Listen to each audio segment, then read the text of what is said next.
Hello, and welcome to the Love Chapter. Here, every story is a journey of love, passion, and heartwarming moments that will leave you wanting more. Today, we're diving into a tale where fate brings together two people from different worlds, and what seems like a chance encounter might just change everything. As they face challenges, confront their deepest fears, and learn to trust again, their hearts will reveal what truly matters. Join us as we explore the magic of love, the strength of connection, and the beauty of unexpected encounters. Will love be enough to overcome their doubts and fears? Let's begin this unforgettable adventure together. The clock struck 12:03 a.m. A gentle jazz tune floated through the low hum of static on the old radio console. The red on-air light glowed inside a small, dim-lit studio on the 16th floor of a downtown building. Outside, the rain tapped rhythmically against the wide window pane. The city was quiet, except for the occasional sound of a distant horn or the soft sigh of wind weaving between skyscrapers.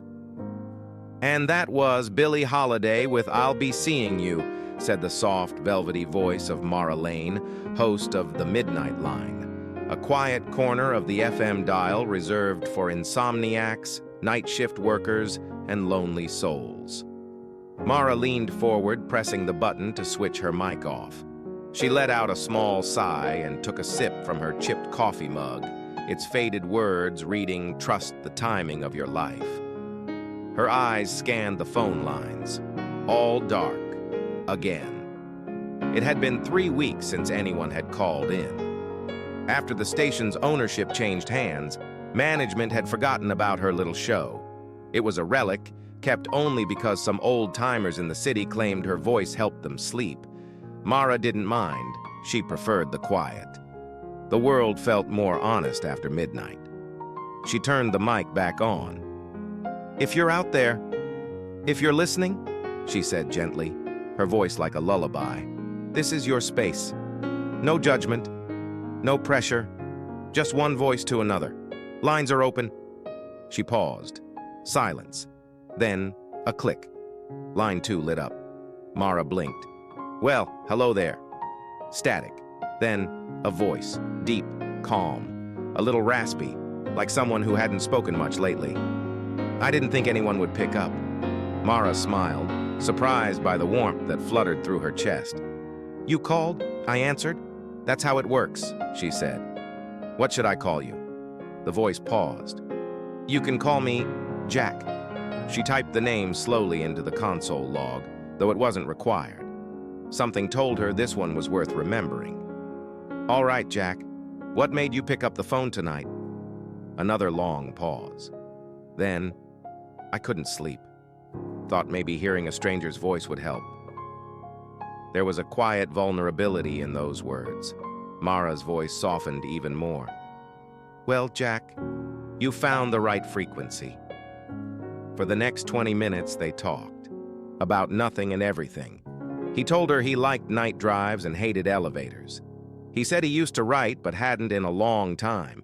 He liked the sound of typewriters. He had a dog once. Mara told him about her cat, Rumi, who only loved her in the winter.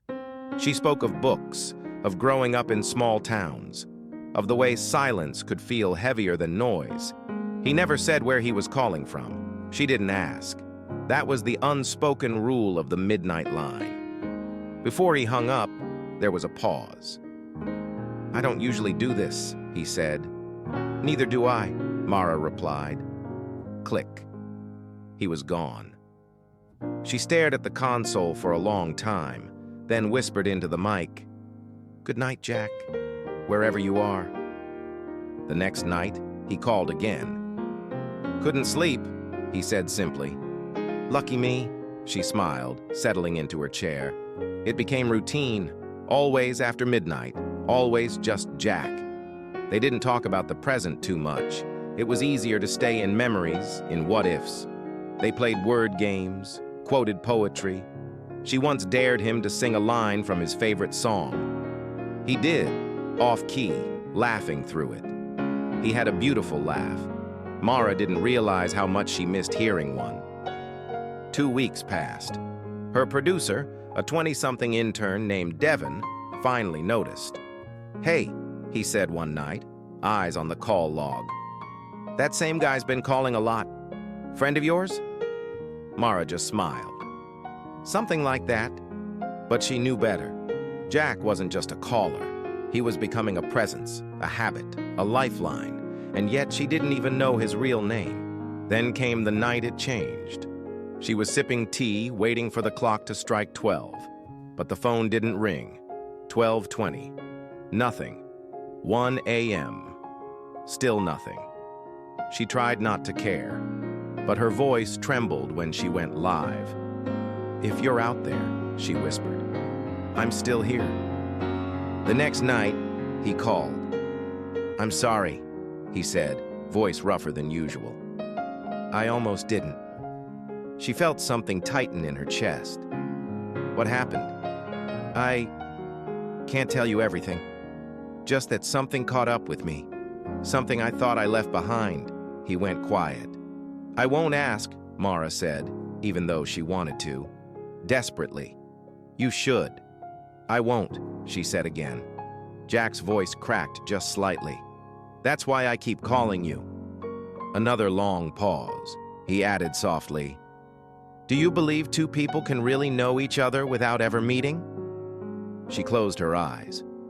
Her hands trembled. "I think," she said slowly, "it's possible to know someone's soul, even if you've never seen their face."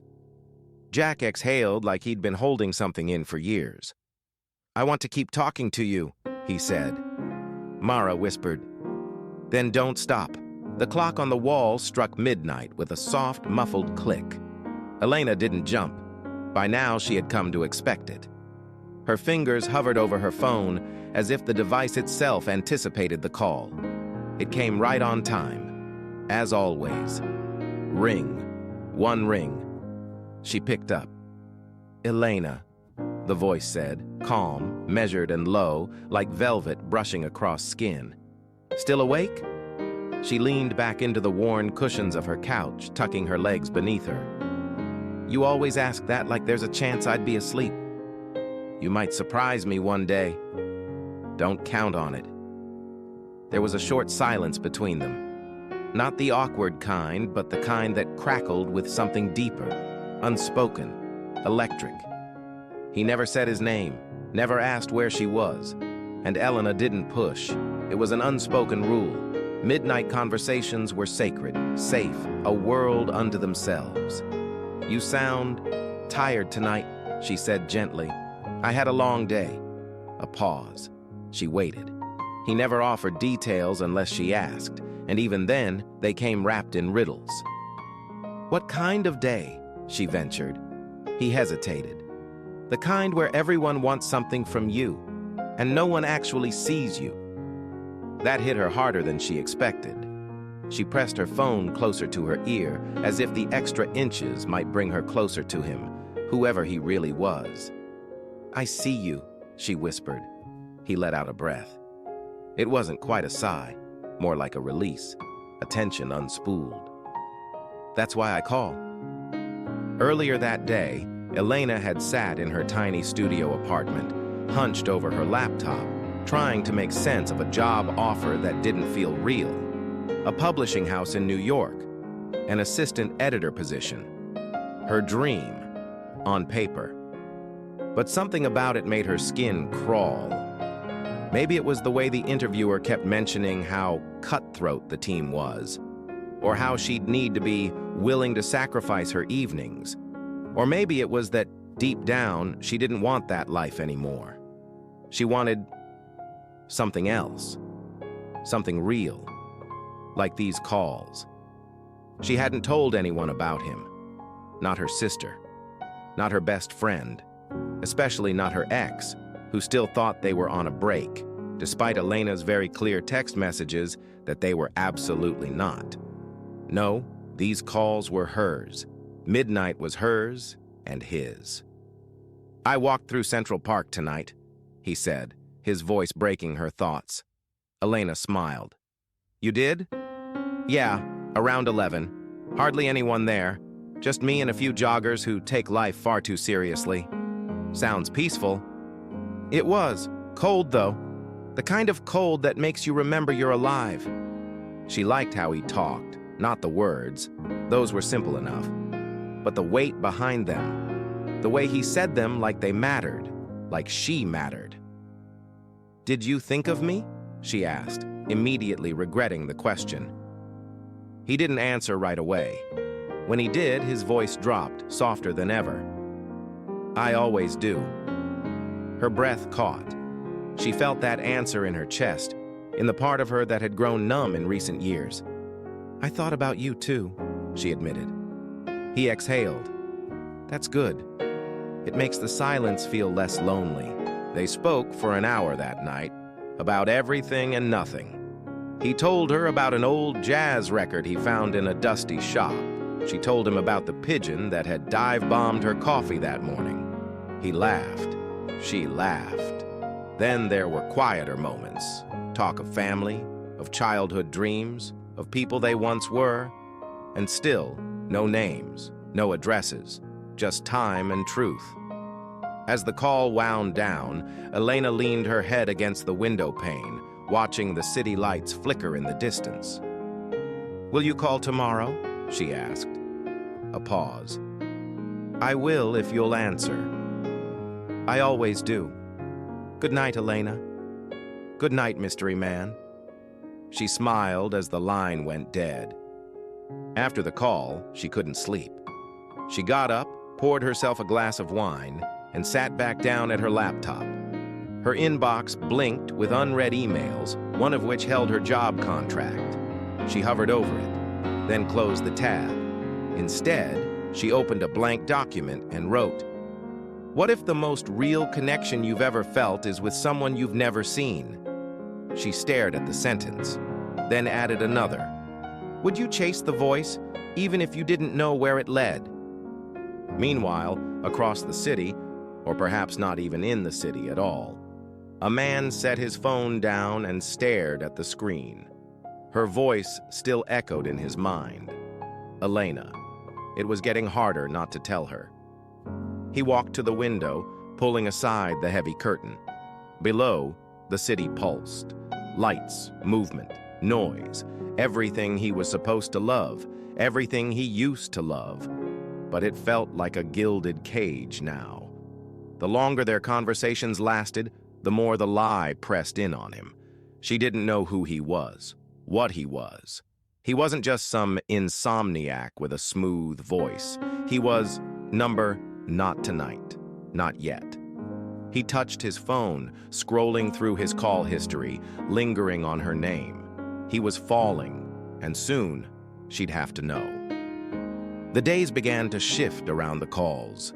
Elena started measuring time not by morning or evening, but by how close she was to midnight. Her life, once quiet, predictable, wrapped in routine, now pulsed with anticipation. She counted the hours not by deadlines or emails, but by how long until she'd hear his voice again. His voice. She knew its every inflection now.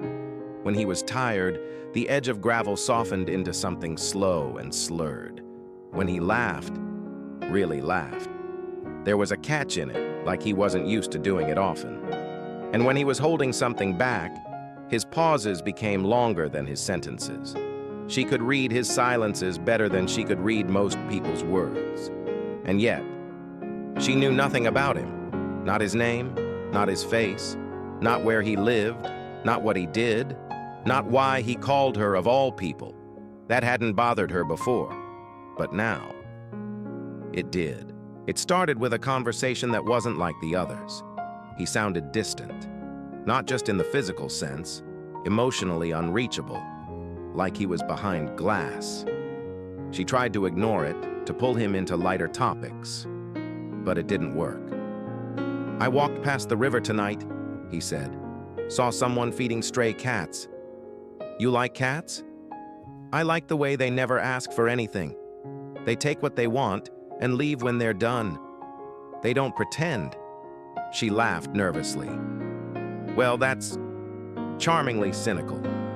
Maybe, or maybe just true. There was that pause again. "What's wrong?" she asked gently. "Nothing," he said too quickly.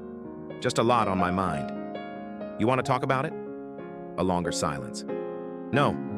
It stung more than it should have. After the call ended, she stared at the phone like it might offer an explanation. It didn't.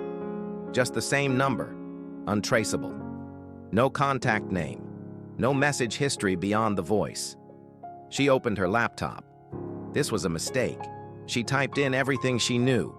Male voice, likely lives in New York, calls at midnight, no caller ID, mentions Central Park, stray cats, jazz music, pigeons, mystery, useless. And yet, part of her kept going, trying combinations, thinking maybe she could stumble upon something that would make this connection tangible. Real. She didn't find anything. But what she did find was worse. A post on a forum from 2 years ago. "He called me every night for a month. I still don't know who he was.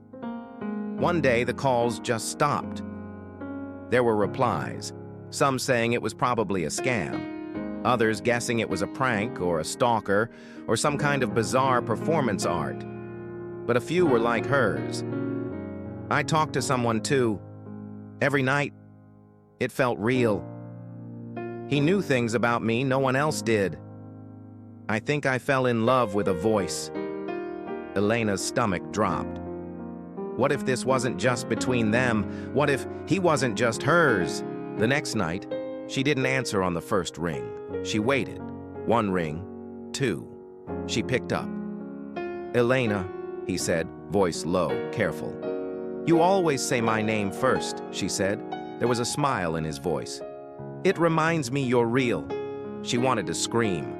"Am I real to you, or just another voice on your list?" But she didn't. Not yet. "Do you call anyone else?" A pause.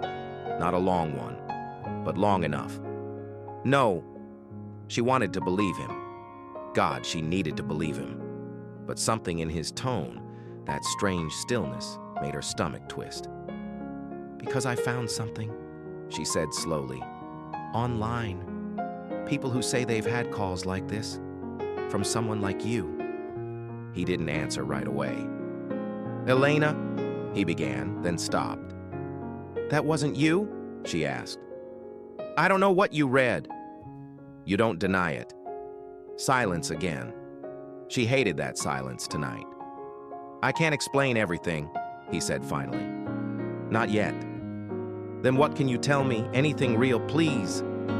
She heard him shift, as though he stood up and began pacing. When he spoke again, his voice was raw.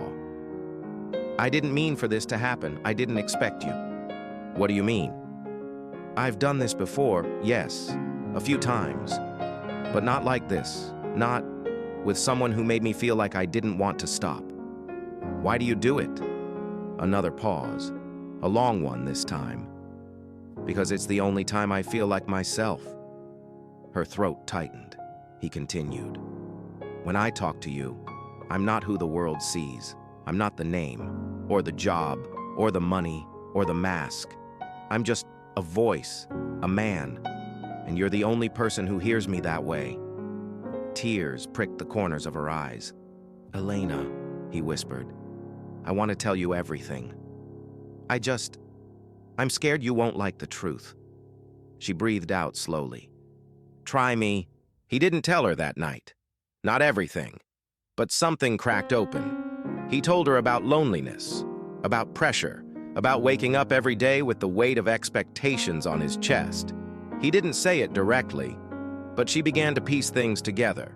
He came from money, big money, the kind where legacy meant more than dreams, where every move was calculated, scrutinized, public. "You've seen my face," he said once quietly. "Where?" she asked. "In places where people smile for cameras and wear clothes that cost more than cars."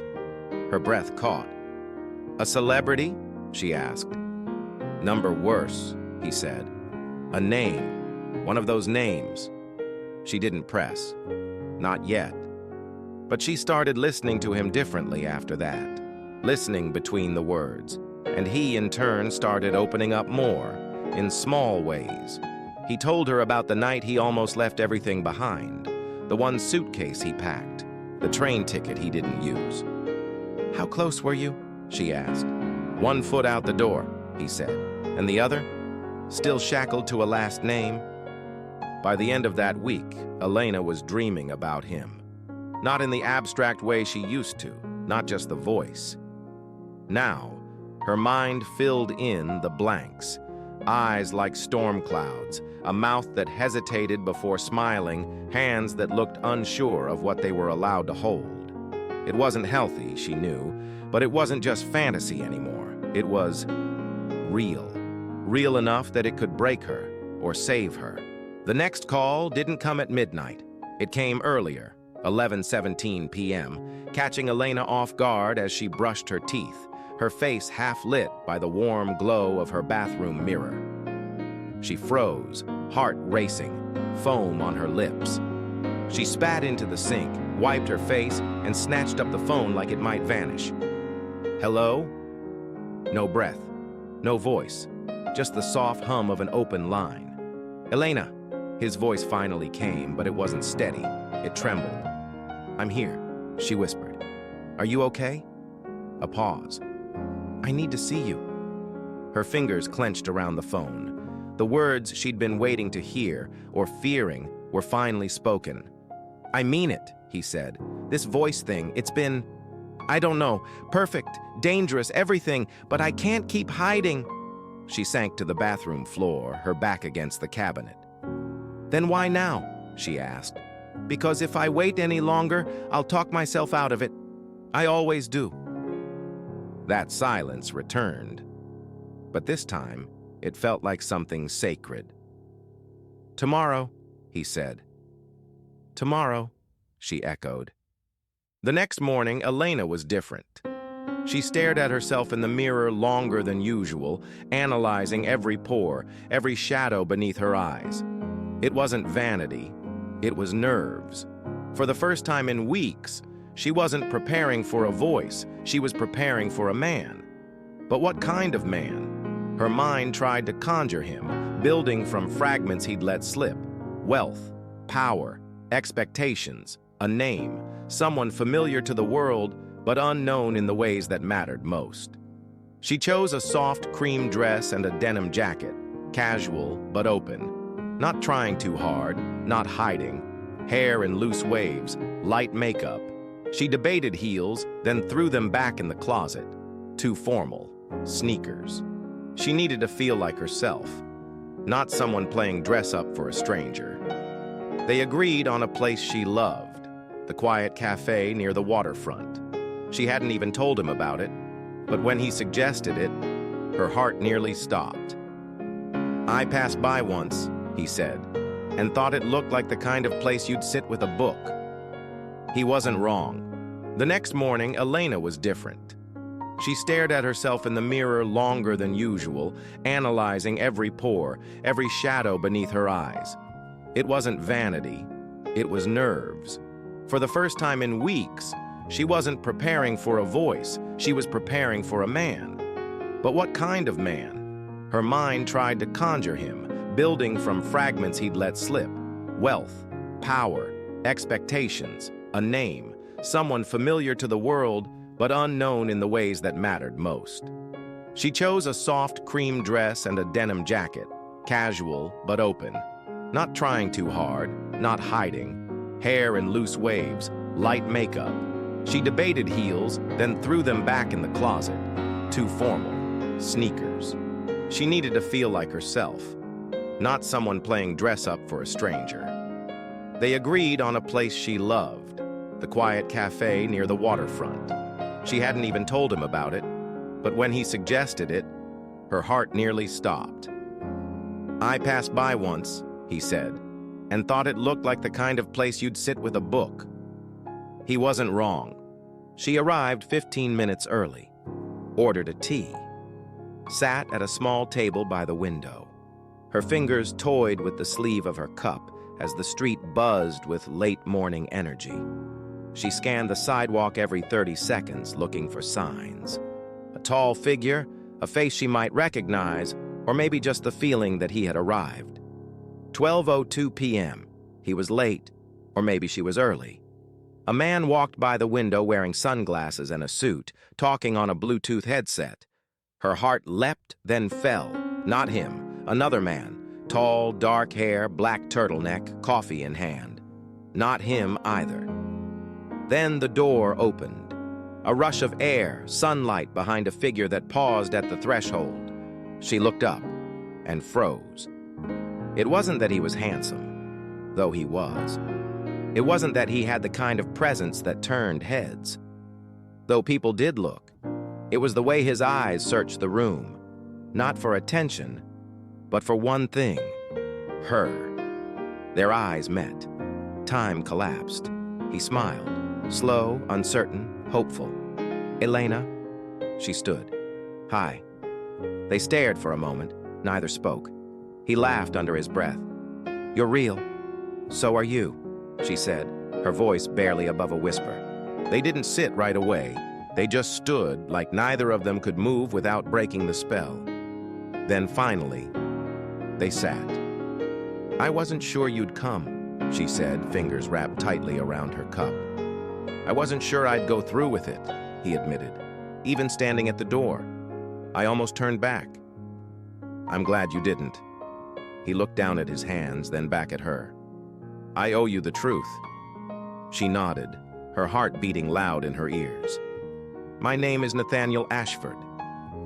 The name hit her like a wave, familiar, distant, powerful. A name tied to headlines and family empires. She'd read about him in business sections, glossy profiles, and the occasional charity gala article. Ashford Enterprises, the kind of name that built buildings and whispered to governments. But here he was, in jeans and a button-up, sitting across from her in a humble cafe. "I knew I recognized your voice," she said softly. He looked at her, startled. "You did?" I didn't let myself believe it. It felt too impossible. He laughed, a broken, breathless sound. "That's exactly how I felt when I first heard yours." Nathaniel told her everything. How the pressure of his life had hollowed him out. How he started the anonymous calls as a dare to himself. 1 hour a night to feel human. How none of them lasted. How Elena had shocked him. "You didn't ask for anything," he said. "You didn't try to fix me. You just listened." Tears prickled in her eyes. "You made me feel seen. And I hadn't felt that in a long time." He reached across the table, his hand brushing hers. "I know this can't stay in the dark forever," he said. "I don't want it to." "What does that mean?" "It means, if we're going to try this, I want to do it for real. You're willing to risk your world for this?" "I already am." They walked along the waterfront after lunch. No disguises, no masks, just two people in the sunlight, discovering what it meant to be seen. They talked about everything and nothing. She told him about her childhood in a quiet town. He told her about the night he locked himself in a hotel room, wondering if he'd ever feel like a person again. She reached for his hand. He held it tightly like it might anchor him. "I don't know where this leads," she said honestly, "but I want to find out." "So do I."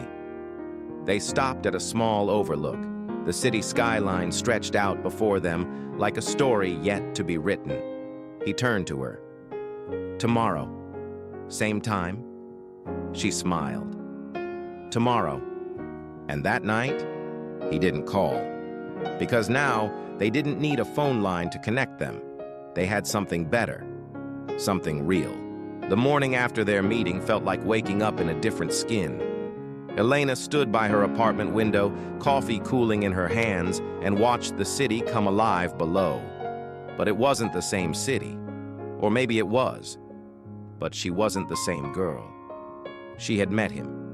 Not just the voice, not just the man behind the mystery, but Nathaniel Ashford, billionaire, recluse, whispered about air with 1,000 headlines in his wake. And somehow he'd chosen her. But there was a crack running beneath the beauty of it all. And it widened the moment she opened her front door. On the doormat, a manila envelope. No label, no note. Just her name scribbled in black ink. She hesitated before picking it up, heart hammering. Inside, photographs, her, him, together, from the cafe, walking by the water, holding hands. The hair on the back of her neck rose. She flipped to the last photo. It was just her, alone, crossing the street near her apartment, a telephoto lens, her face clear as day. No message, but the threat was loud. Someone knew.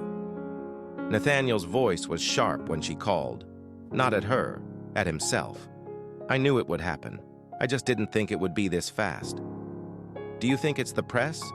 Elena asked, holding the phone tightly as she sat on her couch, every blind drawn shut. Could be, he muttered. Or someone from the inside. I've been careful, but someone always talks when there's money involved. What do we do? He was silent for a moment. Then, we stay ahead of it. Meet me tonight? She wanted to say yes, but her voice cracked. I don't know, Nathaniel. This is real now. What if people start following me? What if... Elena, he said, gently but firmly. We either face this together or it ends right here. They met again that night, but not in a charming little cafe. This time it was a penthouse, his, a glittering fortress of glass and steel overlooking the skyline. She stepped out of the private elevator and into another world, and he was waiting. No suit, no mask, just a soft sweater and jeans, barefoot on the hardwood floor. You came, he said. She didn't answer. She just walked to the floor-to-ceiling windows, drinking in the surreal beauty below. I feel like I'm trespassing, she murmured. You're not. This place has never really felt like mine anyway, until now. She turned to look at him. They're going to come after me, aren't they? His jaw clenched. I won't let them hurt you. Nathaniel, she hesitated. You can't protect me from everything. You live in a different world. He crossed to her slowly.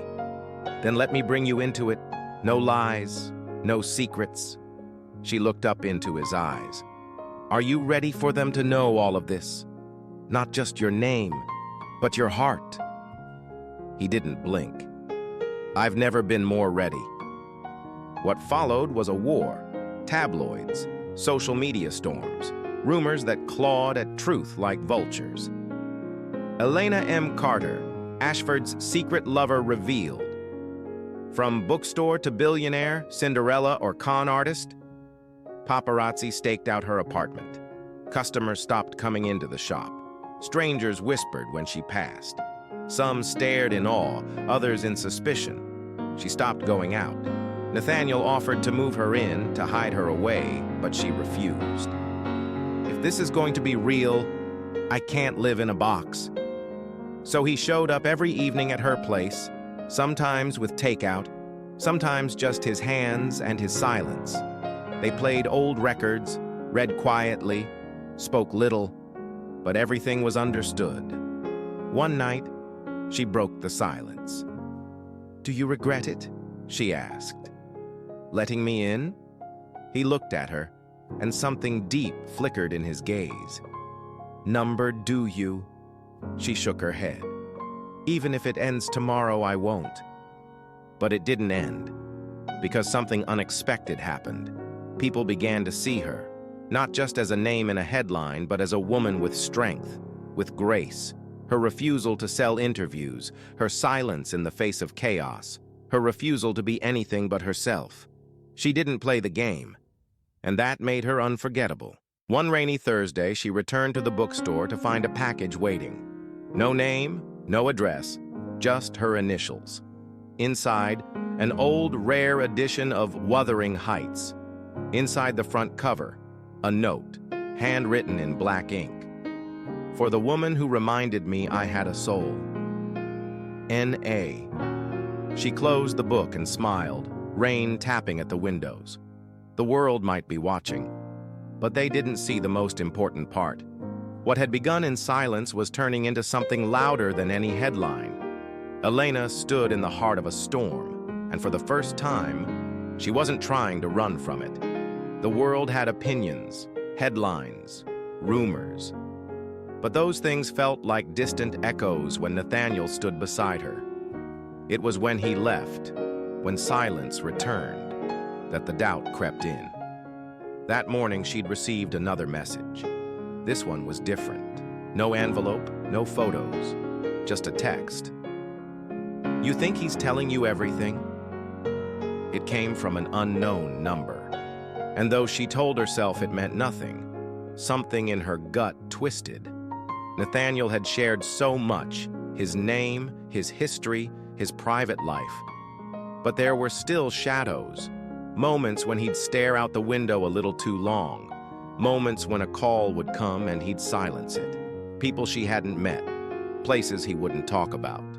She didn't want secrets, but what if she was still living in one? He noticed her mood the second he walked in that night. "Elena," he said gently, placing the brown paper bag of Thai food on her kitchen counter. "You've got that look." She raised an eyebrow. "What look?" "That look that says you've built 100 scenarios in your head and none of them have happy endings." She gave a small, tired laugh. "You know me too well." He leaned against the counter, watching her. "Then tell me, which scenario is eating you up tonight?" She hesitated. "Who knows about me, Nathaniel?" "Really?" He blinked. "What do you mean?" "I mean, how many people? How many people in your world know who I am? Where I live? What I do? We've been careful, but somehow everything still leaked. Someone was watching us from the beginning. Someone took those pictures. And now I'm getting messages." He went still. She watched him, trying to read his expression. "You're not surprised?" "I'm not," he admitted, "because I've been waiting for this." He walked to the window, hands in his pockets. "There are people who want to control what I do, where I invest, who I associate with. And there are others who are just waiting for a scandal they can use." She stepped closer. "So it's a business thing?" "Partly, but also personal." He turned to her, and there was something heavy in his eyes.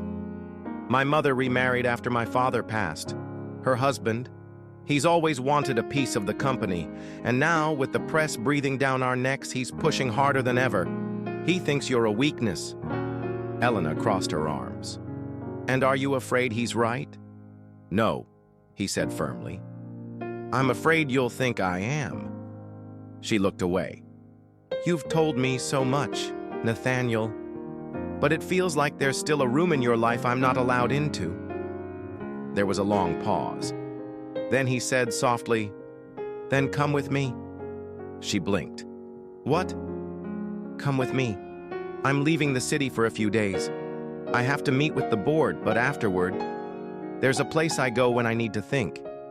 It's quiet, remote. I want you there. I want to show you everything." Elena's throat tightened. "Are you running?" "No," he said, stepping closer. "I'm choosing. There's a difference." 2 days later, they were on a private flight, not the kind she'd imagined with champagne and velvet seats. Nathaniel kept things modest, at least by billionaire standards.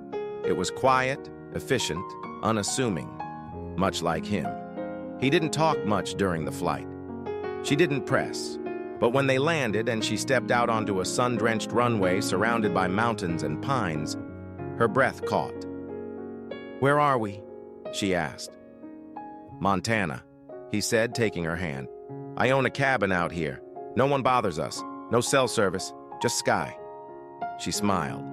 "I didn't peg you for a wilderness guy. I'm full of surprises." The drive took an hour.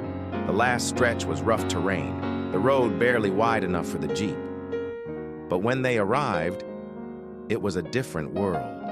A small cabin nestled between pines, a lake just beyond, birds overhead, a fire pit, a wooden deck wrapped around the house, no neighbors, no sound but the wind. Elena stepped out of the car and closed her eyes. For the first time in weeks, there was peace. They spent that day in a kind of slow-motion dream. No phones, no cameras, no schedules. They walked through the trees, made simple food, watched the sun slip behind the lake. That night, he lit a fire and poured 2 glasses of wine. And finally, he spoke.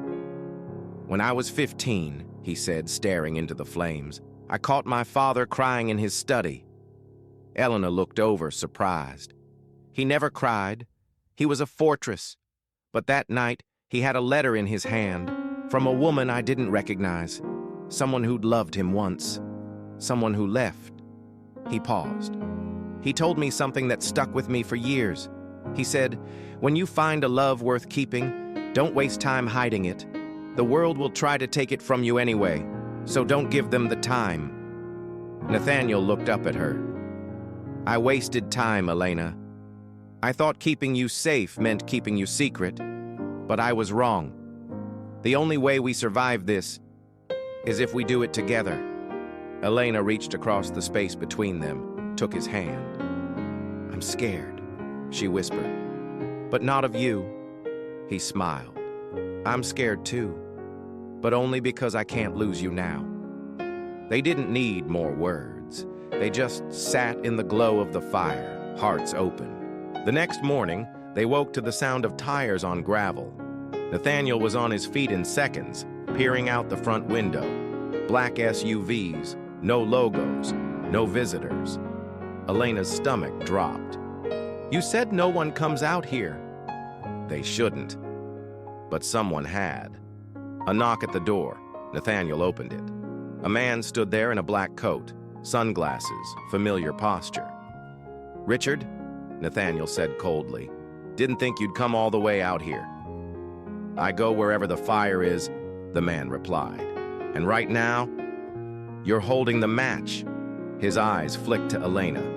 "You must be the reason." Nathaniel stepped in front of her. "Say what you came to say." Richard reached into his coat and pulled out a folder. "You have 3 days. The board votes on whether or not you remain CEO. They're citing personal recklessness and strategic risk.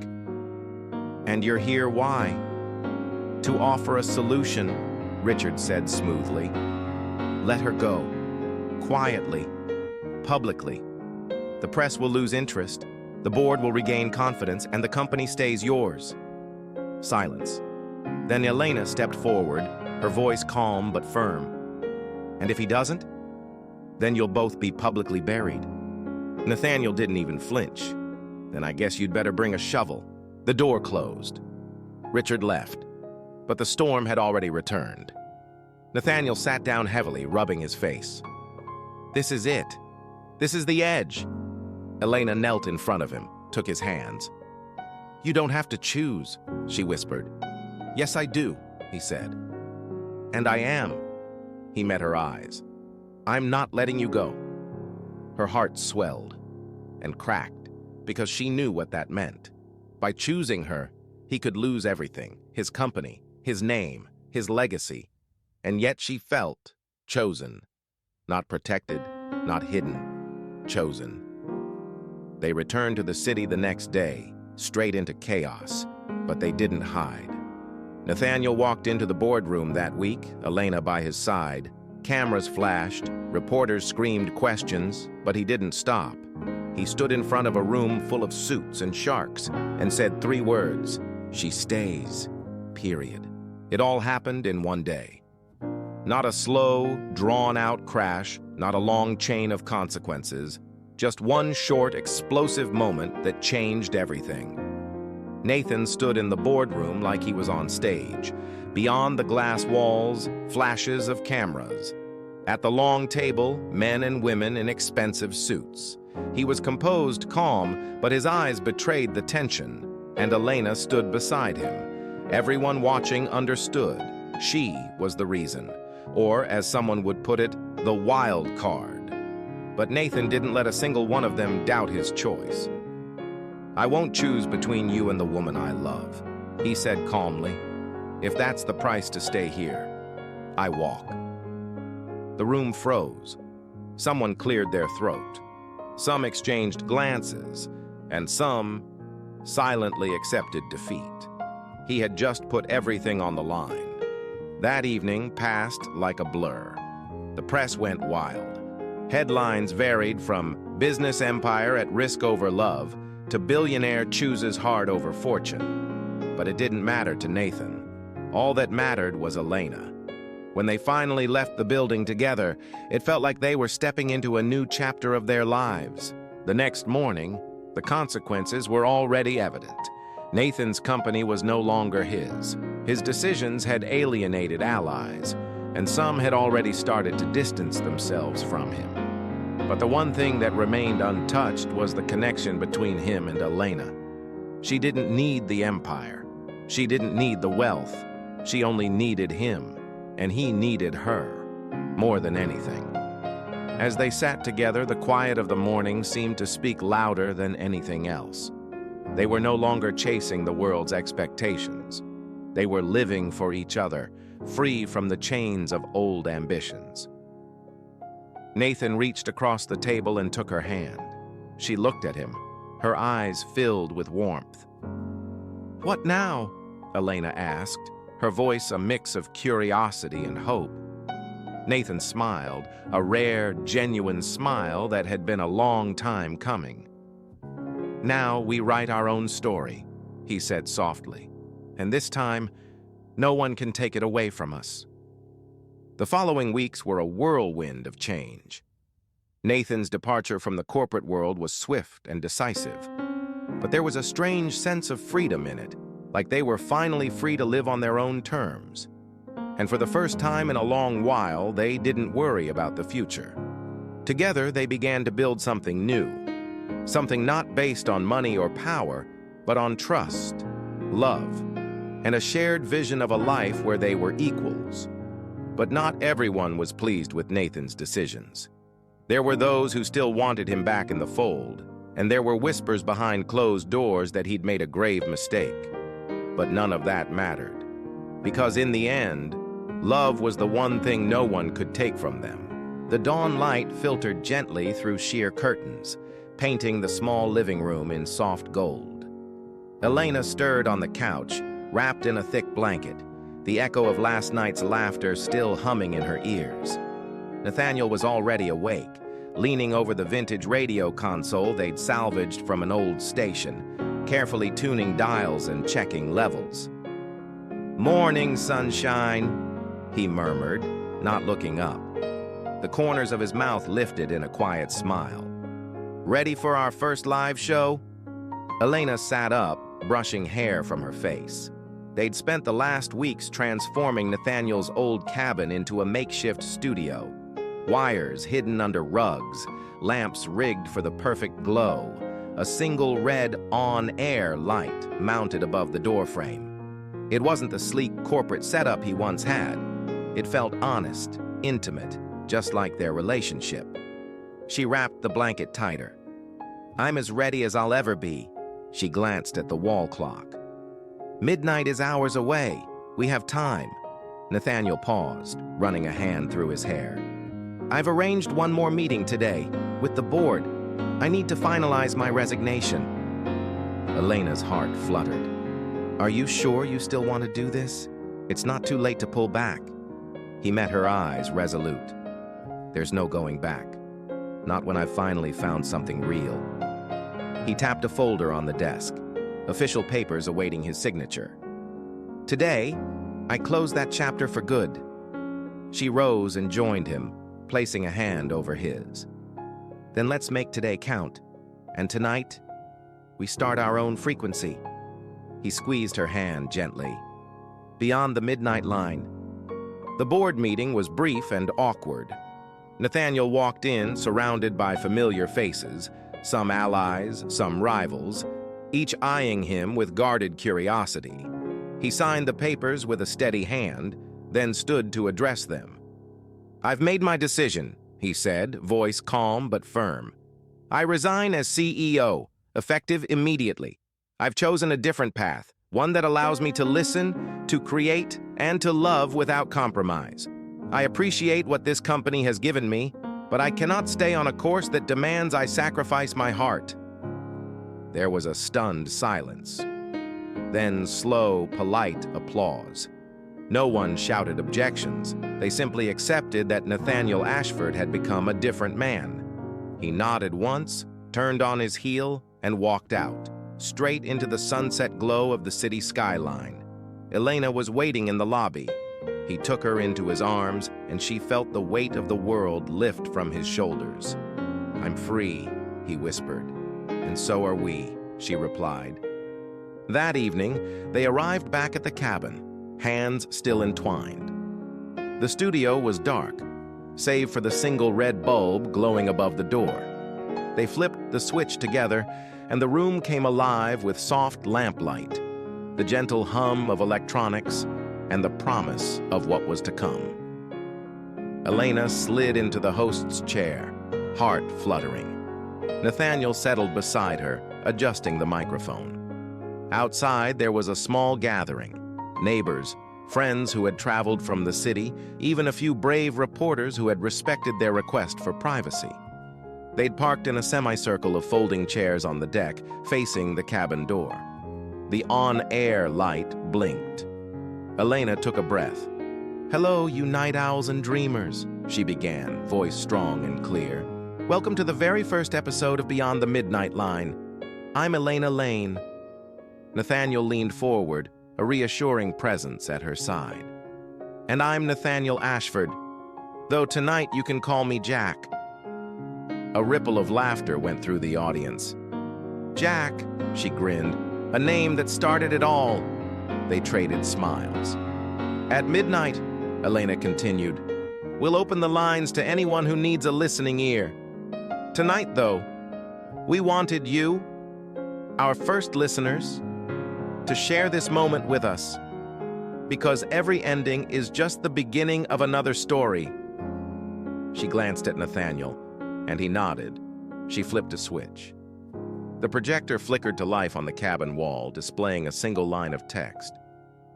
"Do you believe in love that wakes you up at midnight?" Nathaniel clicked a button on his laptop. A soft chime. The phone lines went live.